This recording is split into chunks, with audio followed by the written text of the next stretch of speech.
ازيكم يا جماعة عاملين ايه؟ يا رب تكونوا بخير. النهاردة رجعنا في فيديو جديد، والفيديو بتاع النهاردة هنكمل الجزء الثالث بالنسبة لشرح الغسالة النص اوتوماتيك بالنسبة لأعطال النشافة، واحنا قلنا هناخدهم في اكتر من جزء، والنهاردة هنعمل الجزء الثالث. عملنا جزء اولاني وعملنا جزء تاني، وده اخر جزء بالنسبة لمشاكل النشافة. هنتكلم في اخر اعطالها واسبابها وحل مشكلتها بطريقه سهله وبسيطه جدا. بس اللي وصل للجزء الثالث وما شافش الجزء الاولاني او الثاني يرجع للفيديوهات اللي قبل كده يشوفها عشان خاطر يقدر يكون ملم بكل المشاكل بالنسبه للنشافه. واحنا كالعاده جايبين الغساله هنتعلم ونشوف المشاكل في الغسالة ايه، وهنشرحها بعيد عن الغسالة ازاي تغير قطعة الغيار او تكتشف المشكلة. بس خلينا الاول اشكر كل الناس اللي بتدعمنا في القناة باشتراك او تعليق او لايك، وبقول للناس اللي لسه اول مرة تشوف فيديو النهاردة انزل اشترك في القناة وفعل زر الجرس عشان يصلك. ويا جماعة التعليقات واللايكات بتاعتكم بتفرق معانا، واللي محتاج يسأل على اي حاجة يسيب لي تعليق تحت وانا هرد على كل الناس، واللي محتاج يتواصل معايا مباشرة بسيب رقم التليفون ويتواصل واتس تحت امركم. طيب يا جماعة، بالنسبة للغسالة زي ما اتفقنا هيكون آخر جزء بالنسبة للأعطال في النشافة، وبعد كده هنعمل جزء واحد أو جزئين تاني لأعطال حوض الغسيل، لأن أعطاله بتكون سهلة مش كتيرة زي النشافة. يلا هنقرب الفيديو وهنكمل. احنا الفيديو اللي فات شرحنا بالنسبة للأعطال العصارة بتخبط أو العصارة بتزن ومش بتشتغل. النهارده هيكون فيديو الشرح بالنسبه للعصاره اللي الموتور بتاعها فاصل خالص، مش بتشتغل نهائي او فيها اي هزنه. فيلا كمل الفيديو معانا للاخر وانت هتستفيد. يلا بينا، هنقرب الكاميرا ونرجع تاني. بصوا يا جماعه، مبدئيا مشاكل النشافة مش بتزن خالص او مش بتلف نهائي، يعني احنا استبعدنا زنة التايمر ده ولكن الموتور مفهوش زنة. يبقى هيكون اول شغل في الغسالة هنفك لوحة المفاتيح اللي هي فوق دي. ده بالنسبة لأي نوع غسالة نص اوتوماتيك عندك الموتور ما بيشتغلش خالص، يبقى هنشتغل في الجزء اللي فوق. طيب الجزء اللي فوق ده هنعمل ايه فيه؟ تعالوا هنا بالنسبة للمكونات بتاعتنا. اول حاجة تمام بلف التايمر زي ما اتفقنا كل مرة. تمام، التايمر زن معايا واشتغل وحطيت ايدي على الموتور. تمام، الموتور بتاعي مفهوش زنة. تمام، يبقى احنا نستبعد التايمر ده وهنيجي فيه سويتش تحت الباب. السويتش ده هو اللي بيقفل الدايرة زي ما اتفقنا في الفيديوهات اللي فاتت. طيب انا دلوقتي عايز اتاكد ان السويتش ده بايظ ولا سليم. هعمل ايه؟ هشيل الطرفين السلك دول بتوع السويتش اوصلهم في بعض سواء. بصوا السويتش ده، يعني انا شغلت التايمر ده بايديا بالشكل ده. التايمر زي ما اتفقنا في الفيديو اللي فات ما دام بيطقطق كده والابلتانين دول لامسين بعض يبقى خلاص التايمر ده انا معايا سليم. التايمر ده ما بيزنش ما بيشتغلش، هغير التايمر النشافه هتشتغل معايا. طيب انا التايمر بيزن معايا والعصاره بحط ايديا على الموتور، الموتور مش بيزن ولا بيشتغل خالص. هعمل ايه؟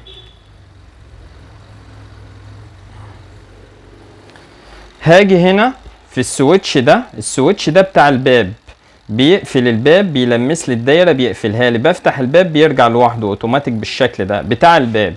طيب هعمل ايه علشان اتاكد ان السويتش ده سليم ولا بايظ؟ هشيل السلك بتاعي ده وهشيل الطرف ده التاني.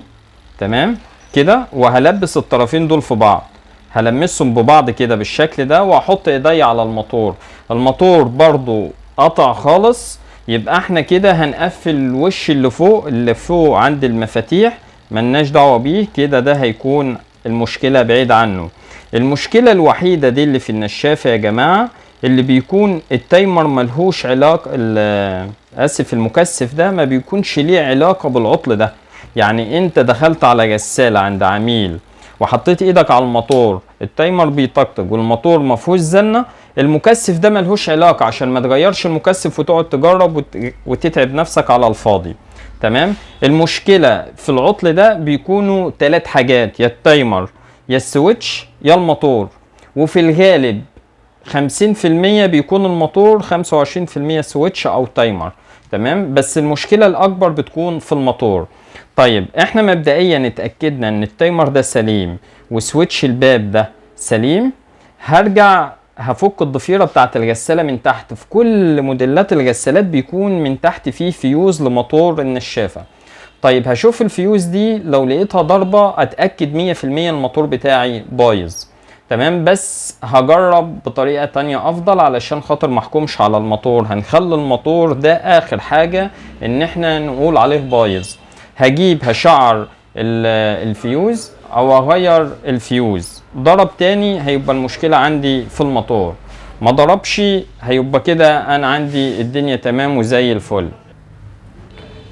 غيرنا الفيوز والموتور اشتغل يبقى زي الفل، يبقى حالة استثنائية ان الفيوز ضربت لوحدها. بس في الغالب 90% لما الفيوز بتضرب بيكون المشكلة هنا عندي في الموتور. طيب انا دلوقتي جربت ده وجربت ده، تمام، وغيرت الفيوز والموتور برضو ما بيزنش. هنعمل حاجة يا جماعة، وزي ما قلنا الفيديو اللي فات هنوصل الموتور دايركت علشان خاطر نعزله بعيد عن الغسالة ونتأكد ان الموتور بايظ ولا سليم. هاجي بالنسبة للموتور هو راكب في الدايرة جوه الغسالة، انا عايز اجربه لوحده. هكون انا معايا فيشة خارجية بالشكل ده، او لو ما معيش فيشة خارجية هقول لك تعمل ايه، ويكون معايا مكثف في شنطة العدة. لو مش معاك مكثف برضه هقول لك تعمل ايه. انت دلوقتي ما معكش فيشه ولا مكثف في الموتور والدايره دي واصله في الغساله بتاعتك، عايز تجرب الموتور. هجيب الموتور ده، هقص السلك بالشكل ده علشان خاطر اعرف الكهرباء فين واليمين والشمال فين. هوصل، هشيل طرفين المكثف بالشكل ده. تمام، عندي يبقى احنا زي ما اتفقنا هنوصل الكهرباء هنا في طرف الفيشه.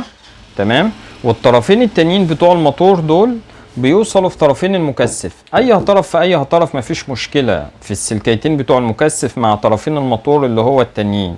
طيب ايه وظيفه الطرفين الموتور التانيين؟ يمين وشمال بس مش اكتر، يعني مش هيأثر في حاجه او هيعمل مشكله معاك في حاجه لو انت وصلتهم بالغلط. يبقى انا علشان اوصل الموتور ده مباشر خدت طرفين المكثف دول اللي هم بتوع حوض النشافه بوصلهم، والكهرباء بوصله في الكهرباء. بص يا جماعه، نشيل دول. تمام، انا جايب الموتور ده بايظ معايا علشان تشوف المشكله. يعني انا كل مره بعمل فيديوهات بالموتور السليم، ولكن عشان انا عندي داخل على عطل الموتور بايظ جايب الموتور ده بايظ. تمام، انا وصلت دي طرفين المكثف في طرفين الموتور اهم زي ما انتم شايفين، وطرف في الموتور الكهرباء في طرف الفيشه الكهرباء، وطرف الفيشه التاني هلقط بيه الطرفين دول. يعني هلقط على الطرف ده الموتور يلف يمين، المفروض الطرف ده الموتور يلف شمال، فمش هيفرق اي طرف. اهم حاجه اتاكد ان الموتور شغال ولا فيه مشكله. طيب انا في الفيديو قلت لك انت لو ما معكش مكثف في عدتك ولا معاك فيشه في عدتك هتعمل ايه؟ هتجربهم على الفيشه بتاعه الغساله والمكثف بتاع الغساله عادي خالص. هتقص السلك وتوصل، هتعزلهم وبعد كده ترجع توصلهم. طيب انا دلوقتي موصل وهوصل الفيشه، وهاجي همسك الطرفين دول هوصل طرف بالشكل ده اهو. الموتور مش قايم خالص، مش شغال اهو. يبقى انا كده اتاكدت ان الموتور بتاعي هو اللي فيه مشكله. طيب انا عملت الدايره دي والموتور ده اشتغل معايا يا جماعه، يبقى هرجع اشيك على السويتش والتايمر. السويتش والتايمر هما الاساس في قله توصيل الدايره بعد ما شعرنا الفيوز. طيب احنا دلوقتي اتاكدنا ان الموتور ده بايظ وداخل على غساله هتغير الموتور. عشان خاطر حضرتك شغلك يكون مظبوط وما تكلفش العميل او تكلف نفسك موتور والموتور يرجع يتحرق تاني، في سببين بيحرق الموتور ده يا جماعه. السبب الاولاني لو لقيته فاصل والفيوز ضربه، بتكون الكاوتشه اللي فوق الحله هنا، في كاوتشه نشافه بتبقى هنا. تمام، في الغساله تحت النشافه هنا لازم الكاوتشه دي يا جماعه، كاوتشه العصر دي تتغير مع الموتور. الكاوتشه سليمه بايظه لازم نغيرها في حاله ان احنا هنغير الموتور ده، ما نتراجعش فيه نهائي او نتخاذل عن الموضوع ده عشان ما يبوظش الموتور.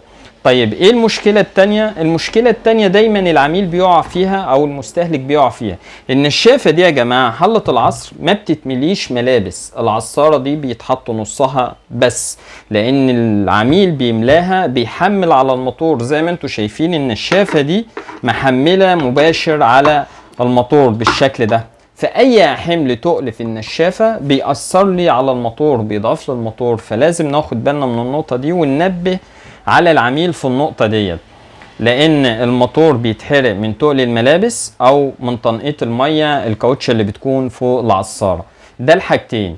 طيب انت العميل بيقول انا العصارة عندي بتخبط لو ما ملتهاش، لا حضرتك افرد الهدوم كويس وحط غطا الاتزان وشغل النشافة بتاعتك هتبقى اشتغلت. وكده نكون خلصنا مشاكل النشافة كلها في الغسالة النص اوتوماتيك في ال3 اجزاء، وانا عامل مخطط دايرة كهربائية عمله نظري في الفيديوهات عندي على القناة برضو شارح فيها كل حاجة. ودلوقتي وريناكم كل خطوة هتمشوا بيها ان انت تغير قطعة الجار في الغسالة النص اوتوماتيك، واستنوا الفيديو اللي جاي هنعمل جزء عن حوض الغسيل. وبكده نكون وصلنا لنهاية الفيديو. اللي ما اشتركش في القناة ينزل يشترك في القناة ويفعل زر الجرس عشان يصله كل جديد. ويلا سلام على احلى مشاهدين مشتركين في قناة عالم الاجهزة الكهربائية.